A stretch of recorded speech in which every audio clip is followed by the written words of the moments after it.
Ang trade sa pagitan ng NLEX Road Warriors at Blackwater Bossing ay may posibilidad na matuloy, ngunit depende ito sa desisyon ng PBA Trade Committee. Ayon sa mga ulat, ang NLEX at Blackwater ay nag-usap tungkol sa isang posibleng trade na magpapalit kay Kevin Alas at Brandon Ramirez kay Cedric Bearfield at Abbott Rater.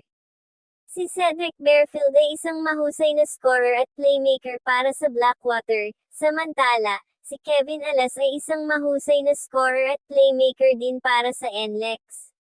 Kung matuloy ang trade na ito, maaaring magbigay ng dagdag na lakas sa lineup ng NLEX at Blackwater.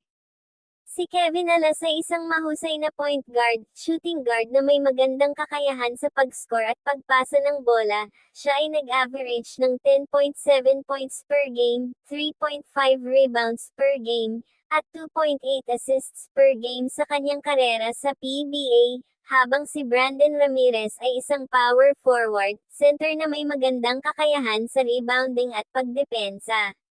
Siya ay nag-average ng 6.3 points per game, 4.1 rebounds per game, at 0.5 assists per game sa kanyang karera sa PBA para sa NLEX.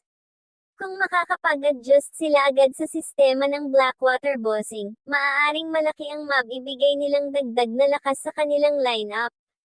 Samantala, si Cedric Bearfield at Abbott Rater na dalawang manlalaro na may magandang kakayahan at maaaring magbigay ng dagdag na lakas at magpapabago sa lineup para sa NLEX Road Warriors.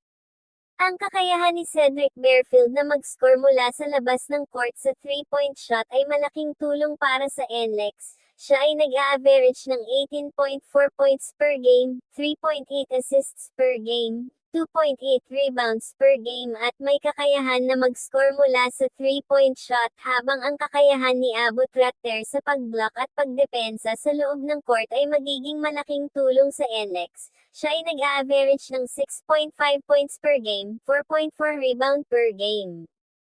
Kung makakapag-adjust sila sa sistema ng NLEX Road Warriors, maaaring magbigay ng dagdag na lakas sa kanilang lineup.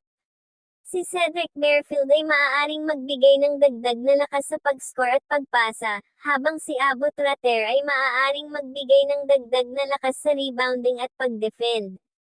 Depende nga sa kanila kung mag-fit ba sila sa mga bago nilang koponan, tulad ng sistema sa bago nilang koponan, kakayahan ng mga bagong manlalaro, at ang chemistry sa loob ng team. Pero, based sa kanilang mga stats at kakayahan, kung magpe-perform sila ng maayos, maaaring magbigay ng dagdag na lakas sa kanilang mga bagong koponan. Pero, kailangan pa nilang mag-adjust sa sistema ng koponan at makapagbuo ng chemistry sa loob ng team. Ang trade na ito ay isang big trade sa PBA.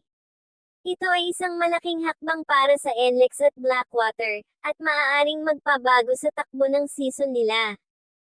Para sa NLEX Road Warriors, makakakuha ng dalawang mahusay na scorer at rebounder, sina Cedric Bearfield at Abbott Rater, na maaaring magpapalakas sa kanilang lineup.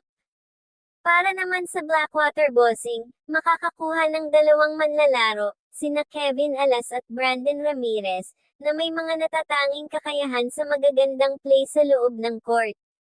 Ang trade na ito ay isang win-win situation para sa dalawang koponan, pero depende pa rin sa pagpe-perform ng mga bagong manlalaro sa kanilang mga bagong koponan. At yan ang aking opinyon pagdating sa ganitong trade. Ano ang opinyon niyo tungkol dito? Komento nyo lang sa ibaba ng ating video para mapag-usapan natin yan, at kung umabot ka naman dito paki-subscribe mo naman ang ating channel para updated ka sa mga bagong upload natin dito. Yun lamang po at maraming salamat po sa inyo.